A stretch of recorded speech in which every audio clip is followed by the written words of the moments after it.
Hi everybody, Ellen Valentine here with Leatherwork School. I'm thrilled to be with you today to talk about the symmetry method of pattern making. Now, I have a whole chapter in my book in Leatherwork School about pattern making. So you definitely want to make sure that you're going to check this out and read it thoroughly. I've had a few of my book owners contact me and say they'd love to see a demonstration and see the symmetry pattern making method brought to life. So that's what I want to do for you today. The first thing you need to do is you need to assemble your tools. And I will show you here the tools. You need a box cutter, just any old simple box cutter. You need a scratch awl. So here we've got just a simple scratch awl, not your diamond pointed awl. Dividers. Dividers are great for marking your stitching line when you're walking your gusset, and I'm going to show you how to walk the gusset here today. So definitely want to make sure you have some dividers. You may want a pen as well to mark your pattern pieces. And then finally, you need pattern paper. Here's a piece of pattern paper. You need something that's going to bend easily, so you don't want a heavy gray board or a heavy matte board. You need something that can fold easily. I happen to like pattern paper from Patternmaking Corporation, and I buy mine by the case at Walmart. If you're looking for some pattern paper, you can go out to my Amazon store and get some suggestions there. The way to find my Amazon store is to go to the link in my Instagram profile, and it will take you to a link to jump right to my Amazon store. In fact, all of these tools and things are located in the store. The last thing also I wanted to mention is my favorite ruler here. This is the Draft and Cut. Yes, it is imperial measurements. I often do things in millimeters, but I happen to like the spacing of the grid on this ruler, and I use this quite a lot for pattern making. So this is the Draft and Cut. You can also see this in the Amazon store. Before we jump in, I also want to mention, if you don't want to use the symmetry method of paper folding to make your patterns, you also can use the computer. I use the computer a lot for patterns. I happen to use Adobe Illustrator. You can also use Inkscape or CAD. There's actually an open source CAD called LibreCAD you may want to consider. You also can paste or glue graph paper onto heavy card or even mat board, and that is another way to make patterns. This symmetry method I'm going to show you today really is the traditional way of making patterns. It's the way that the old Italian and French handbag factories and operations and handbag shops actually made patterns using this symmetry technique. So what we're going to do now is we're going to go to the overhead camera so that I can actually show you how easy it is to make a clutch using the symmetry method. Okay, here we are at the workstation, and I apologize that you can see the camera stand here, but I'm in my temporary workshop here, and I don't have my overhead camera set up, but I wanted to get this to you without delay, so here we are. So here I've got a piece of pattern paper. This is just a standard cardstock. You can get this at any art supply store, a Joann's fabric store, even a Walmart. I buy my pattern paper by the case from Walmart, from Patternmaking Corporation. I really like their pattern paper. So here I've just cut a piece. It is not perfectly square. It is not symmetrical. We're going to make this piece perfectly square with the symmetry pattern making method. So that's what I want to show you to start. So you're going to cut a piece that's definitely bigger than you want your final product. You just cut off any old piece, and you can see this is definitely not, over here, this is definitely not square, but we're going to make everything square. So the first thing you want to do is you want to take your ruler and you want to put it about in the middle of your paper lengthwise so that it runs across your paper. And then you're going to take your scratch awl and you're going to scratch a crease going right through the middle. But again, it doesn't have to be perfect. You can see this top is a little shorter than the bottom, but that's okay. Then I'm going to fold my paper, fold it in half, and then I'm going to hold it vertically here. And you see I'm not even at all here, but we're going to make it even and we're going to make it square. The first thing is we're establishing our square, our cross square that's going to be symmetrical. So what I'm going to do is I'm going to take my awl, about halfway between the top and the bottom, and I'm going to insert my awl. I'm going to make a hole. I'm going to open up my pattern here, turn it, and I'm going to use my ruler and I'm going to line those holes up. I'm going to line them up so that they're exactly the same. Then I'm going to take my awl again, and I'm going to scratch right over those holes I just made. And now I have a perfectly symmetrical piece where the cross lines are all exactly the same. So now what I want to do is I want to establish my outer boundaries here. So what I want to do is this piece for this clutch, I want to make this about, let's call it about 11 inches long. So that means half of 11 inches is 5.5 inches.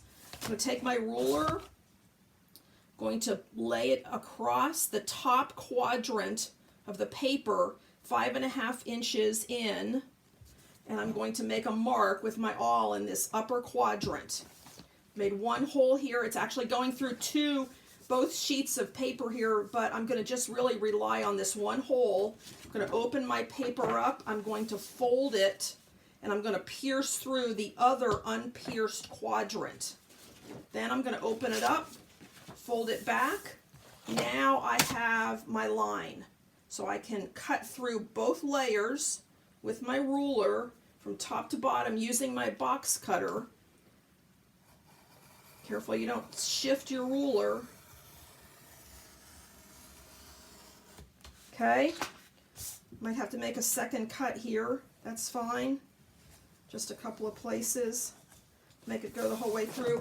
And there we have our 11-inch long piece here. 11 inches long. Now we're going to cut the width of the paper. So now we're going to fold it. We're going to establish that width, and let's say I want that to be 8 inches wide. So I'll go 4 inches, half of 8. Make my mark with my awl. Open my paper up. Mark the other quadrant. Push my ruler in. Come along here. Now I have a mark top and bottom. Use my ruler here to line up those two holes and cut through both layers of paper. Both layers of paper. And hopefully you've got a little sharper knife so you can go through in one pass. There you have it. This is my clutch pattern. If you want to make a fancy shape for your flap, then all you have to do is fold it in half. Let's say I want to do a cross cut here. I can lay it straight across here. I'm just laying it at the 1 inch mark on about a 1.5 inch cut. Cut through both. And I've got a perfectly symmetrical flap now without having to do any measuring. Now what I want to do, and I'm just going to do this without a lot of calculating, but I'm going to assume that my flap will come to about here. I'm going to mark the end of the flap. I'm going to mark the bag shoulder. So let's assume that that's about how long the shoulder is going to be. And I've got those marked. And just for us, for the video, I'm going to mark that with a pen so that you can see it clearly. So there's the end of my shoulder. There is the end of the shoulder, the beginning of the flap. And then this represents down here, this is the body. So this is the body of the bag. And what we're going to do is we're actually going to make a gusset that matches this body.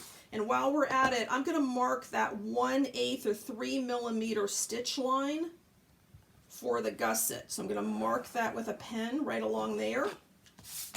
Now we're going to make our gusset. And what we can do is we can actually take a tape measure. I've got a tape measure here, and we know that the length of this, well, we can use the ruler for this part, but we know that the length of this is a little over 8 inches, about 8 1/8. So that's how long the stitch line of the gusset needs to be, exactly 8 1/8 inches. Well, that's pretty hard to measure, I know. So what we're going to do is we're going to achieve that exact measurement with using pattern techniques. So I've just got a scrap piece here. I'm going to make my gusset from this. This gusset doesn't need to be very wide. We know that. So the first thing I'm going to do, I probably don't need this much paper, so I'll just cut off a little bit here so we're not having to make as much. I'm going to start again with my awl, and I'm going to make a scratch. I'm going to fold it in half. I'm going to pierce about in the halfway point here. I'm going to open it up. I'm going to use my ruler to draw a line from top to bottom here, exactly going through my 2 holes. And you can kind of feel the awl sink into those 2 holes. Now I've got my symmetry. Now let's figure out the length that we want to start with. This does not need to be exact. We know that the length of this is 8 inches, which means that our gusset is going to be no longer than 8 inches. So, and it's going to be 8 inches the whole way around. So the gusset is going to be about 4 inches plus the depth. So I'm going to make my gusset about 10 inches, no, not 10 inches, about 10 inches tall. So what I'm going to do, actually it's not going to be 10 inches tall, it's going to be about 6 inches tall. We'll start with 6. So I'm going to make a mark here, the 3-inch mark. I'm going to fold it here, and I'm going to go here and cut. So we'll cut that. Now we know it doesn't need to be very wide, so we're going to fold here, and we're going to go in about, I'm going to go make my gusset about 1 3/4 inches wide. Put my mark with my awl, fold down. Actually, that's a total inch. I want to actually do it 3/4 inch. The total should be half. So we're going to do about 3/4 inch for our gusset. Unfold it. Then I can cut here, lining up my holes, and cut. Okay, there I've got a nice, very skinny gusset I've designed. Now, what I want to do here is I want to make my curve for the bottom of the gusset. So I'll fold it this way. You can draw this on to start. You can use a punch to make your curve, or for this example, I'm just going to freehand it here. I'm going to freehand cut the bottom of the gusset. There we go. So there we have our round-shaped gusset. And now what we're going to do is we're going to walk the gusset. We're going to walk the gusset. This is way too tall. You see how tall this is? We don't need something this tall. So what I'm going to do is we're going to start here, and we're going to go around and we're going to measure. And the first thing I want to do is I want to use my wing dividers, and I want to mark that 3 millimeter line for the stitch line all the way around. So I'm using my wing dividers. I'm making an indent where we're pushing in, and we're marking our stitch line here. And just for you guys on the camera here, I'm just going to make some dashes here right in that indent line so that you can see it a little bit better. This is not necessary when you're in your home studio, of course, because you'll be able to see clearly that indentation line for the stitch line. But I'm making this just so you can see it. Okay, then we've got our stitch line marked. Now, we know this is way too tall, but we're going to trim it down. So I just want to, what I want to do now is I want you to walk this gusset, and we're going to, I'm going to just estimate this to start, but what you do to walk your gusset is you're going to put an awl in on the stitch line right where it's starting to curve, and you're going to curve your pattern piece ever so slightly, move your awl ever so slightly so that the seam allowances on the gusset and the bag body are always matched. So we're moving the awl, this is called walking the gusset. We're just walking it around this curve. If you put it out there a little too far, you can go back. We're holding that awl in and holding those pattern pieces in place. Now you can see here this gusset is way too tall. So we're walking around, we're walking around, we're walking around, we're walking around. Now I'm going to make a mark here. I believe it's right about there. And you can see I may have made it too short. You can see that the gusset is really about, using my ruler here, it's really about 4 inches too long. So what I'm going to do to be safe is I'm going to cut about 3 inches off of this gusset, which means I'm going to cut 1.5 inches off the gusset because I want to make the stitch line 3 inches shorter, which means that I'm cutting 1.5 inches off this side and I'm cutting 1.5 inches off this side. So we'll use our ruler, come down 1.5 inches. We're going to mark with an awl here on one side. We'll fold it, mark with an awl on the other side. We'll trim it. Okay, trim that down. Now we're getting much closer to where we need to be, but I probably still have a little bit extra. So I'm going to walk my pattern again, placing the stitch lines one on top of one another. As soon as the gusset starts to curve, that's where I'm going to start to walk this pattern. Putting the awl in right on top of the stitch line, curving it around, curving it around, around, around. Okay, we're still long on the gusset, that's okay. Just wanted to get a little closer into the ballpark for you. Okay, I'm going to make a mark here. You see where we're meeting? The bag body and the gusset are meeting. That's how much extra length I have.